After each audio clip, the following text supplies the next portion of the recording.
Today we're going to learn about parametric equations. One thing that you would hear me and teaching you about this say over and over again is parametrics plot points. Points are given as ordered pairs, x, y, and parametric equations are always x equals and y equals, and we use what we call a parameter to determine the x and the y coordinate at a certain, the easiest way to talk about it is at a certain time t, and we use t as the parameter, it's called. So in the first example I'm going to show you with that is I'm going to say x equals t squared minus 2 and y equals 3t. And we're going to say that t, the parameter, is going to range from -3 to +1. So for this example, we're going to make a table of values, and we're going to let t be the smallest value, -3. And if t is -3, you would plug a -3 in for the t here, and it would be -3 squared is 9 minus 2 is 7. So x would be 7. And you plug a -3 in for t here, and y would be -9. So x would be 7 and y would be -9. So that means that the ordered pair 7, -9 will appear on the graph. Then we plug in a -2 for t. -2 squared is 4 minus 2 is 2 for the x coordinate. And when we plug in a -2 for t in the y equation, 3 times -2 is -6. So the y coordinate is -6, which means we would plot the point 2, -. Then we plug in a -1 for t, which would make x coordinate 1 minus 2, which is -1. 3 times -1 would be -3. We plug in a 0 for t, and that would make 0 minus 2 is -2 for the x coordinate. 3 times 0 is 0 for the y coordinate. We'll plot those 2 points. Now we'll plug in a +1 in for t. X will be -1 and y will be 3. So we plot the point -1, 3, and that completes it. So if you were to plot this on your graphing calculator, these are the points that are plotted using just the integers for t, -3 to +1, but we could have also plugged in fractions in between all those numbers. So this would end up being a smooth curve that would go in this direction. It would plot just like that on your calculator in that direction, starting here at 7, -9, and finishing at -1, +3. We're going to now look at the same parametric equations, but we're going to change the parameter now to t between -2 and +3. So we'll start here at -2, it's the same equations. We'll go to 2 and also to 3 for the t value. If we plug a 2 in for t, x will be 2 squared, which is 4 minus 2 is 2, and y will be 3 times 2 is 6. If we plug a 3 in, 3 squared is 9 minus 2 is 7, and 3 times 3 is 9, so we'll add those points.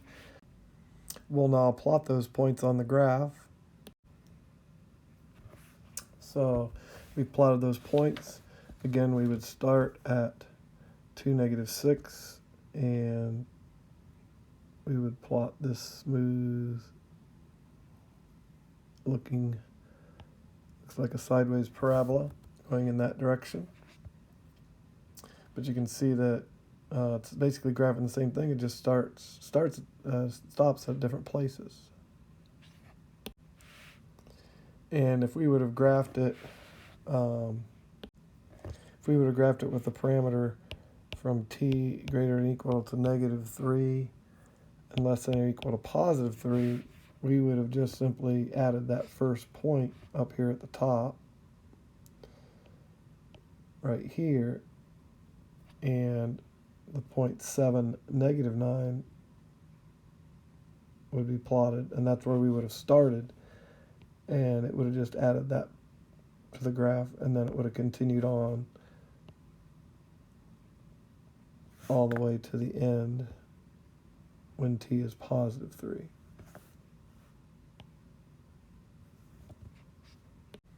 So I hope you've got an idea that parametrics plot points. You plug a value in for t, it tells you the location of the point at that particular value for t. And it just continues to plot the points as it go around. Now I'm going to show you how to eliminate the parameter on a set of parametric equations and just turn it into a Cartesian equation that you would have recognized. So here we go. Our parametric equations are given here. To eliminate the parameter, we simply solve for t in one of the two equations. You can solve for either one. I'll show you what would happen if you did it for either one. So let's take the x equation and we'll solve for t. So x minus 1 would equal -2t. T would equal x minus 1 over -2. So now we're going to take that value and we're going to plug it in for t in the y equation, which will give us a new equation, y equals 2 minus, and instead of t, we'll substitute in x minus 1 over -2. Let's simplify that. That'll be really 2 minus, we can say, a -1/2 times x minus 1, which will be 2 plus 1/2 times x minus 1, which is 2 plus 1/2 x minus 1/2, which is 1/2 x plus 3/2, which you would recognize easily is a line, the slope of 1/2 and a y-intercept of 3/2. Another way to do it would have been to solve for t on the second equation, which was y equals 2 minus t. Here t would equal 2 minus y. You could take that 2 minus y, plug it into the x equation, and for t, so it'll be x equals 1 minus 2 times 2 minus y. And that would give us x equals 1 minus 4 plus 2y. And x would equal -3 plus 2y. X plus 3 would equal 2y.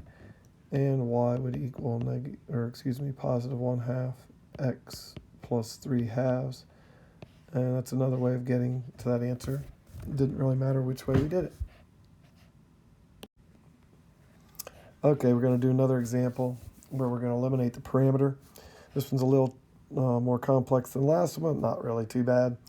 It's just not going to be a nice little line. So the easiest equation to solve for on this one will be the y equation. If we solve for solve for t with the y equation, t would equal y over 3.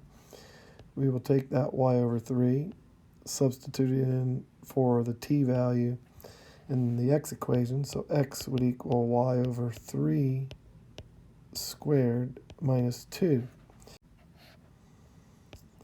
We'll continue to simplify. X equals y squared over 9 minus 2. And I'm going to finish up writing it this way, 1/9 y squared minus 2. And I imagine you probably don't like the looks of that very well. Instead of y equals, it's x equals. But all this means is it's going to be just like y equals 1/9 x squared minus 2, only this thing is going to be a parabola that will open to the right instead of opening up like it would be if it was solved for y. It will have a vertex at -2, 0. And it's pretty easy to see how this is the way I said it. If this would have been an equation solved for y, you would easily know that this is a parabola that opens up, has a vertical shrink of 1/9, and it's shifted 2 down. Well, we just transfer that. Instead of going up and down, we're going to go left and right, and we know that right is positive, left is negative. So we know that this parabola opens to the right because the leading coefficient is positive. We know that it's a horizontal shrink of a 1/9 instead of a vertical shrink. It's also going to be shifted 2 units to the left instead of 2 units down like it was when it was solved for y. So it's not too bad. If you would have chosen to solve for t with the x equation, it would have been a little bit harder because it would have been x plus 2 equals t squared, and then t would equal plus or minus the square root of x plus 2, which then you would have to put into the y equation and get 3 times, and it would be plus or minus 3 radical x plus 2. Now, that one, you probably know what that looks like pretty easily. It's a square root graph shifted 2 to the left, and it's going to have a vertical stretch of 3. The positive square root, 3 times the square root, would be like this. The negative square root would be like this. But that's exactly what we described over here. We said that this one was going to have a vertex at -2, 0. And we said it was going to open to the right. And the same thing would happen. You would basically get a parabola like this. Here we're going to try to put the parametric equations into a Cartesian equation.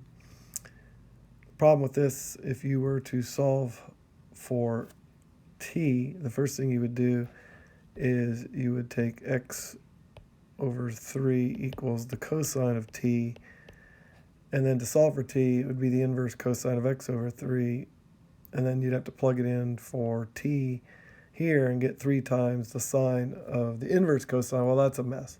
So we're not going to do that, but we are going to isolate the cosine of t. Same thing with, we're going to say y over 3 equals the sine of t.